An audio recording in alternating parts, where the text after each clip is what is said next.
What about women and the menopause, for example? Is that being afraid of getting old? And what are the hot flashes? Is that a feeling of being it's ashamed? Very good question. Very good question. They are all fear-based reactions, all of them. And let's look at the menopause in terms of there's a fear of sexuality. There's a fear of no longer. Let's look at all sorts of issues here because they're all fear-based. Many women enter the what would you call it? Productive form of their life at a very young age. Even there are some even known to have children at 9 years of age now. Now, how does that happen? That happens because there's a general emotion within the whole group of women that you're not a woman until you have a child. Right? You're not a valid person and you're not a feminine person until you've had a child. And you see that all the time, don't you, on this planet, where it's only when you have children that you become valid. Historically, this has been the case. Men would actually divorce their wives who didn't give them a child. Right? And what do other women think about a woman who's not had a child?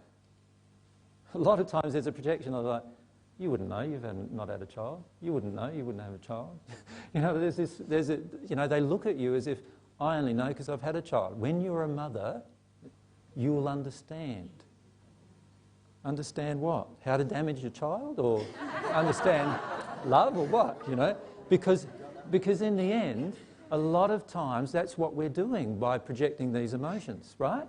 So let's say we grow up with these emotions. We enter fertility at young ages now, right? Really young ages. So by the time most women are 25, most have had maybe 1 child or 2 children or 3 children. And a lot of them, because of the way of this emotion is driving them, they don't get to live their own life. They're living their life because through their children and for their children. So how does that feel when you're living your life for someone else, even if it's for your child? It feels like you've given up a lot, doesn't it? Doesn't it? There's another emotion there. I've given up everything for my family. Now, don't you think, ladies, that you get tired of that feeling, that you're giving up everything for your family? Of course you do. Many of you are feeling that emotion, right? And so what happens eventually is your body starts closing down its reproductive system because you're now angry and upset about how much you've had to live through it in the past. And not only that, how much men have damaged you through it in the past and how much of these anger and resentment emotions you feel about it from the past. And a lot of these things are true. You have been damaged from it in the past, and men have treated you badly in the past about a lot of these things. And so what happens then is your body hits this point where you start shutting down.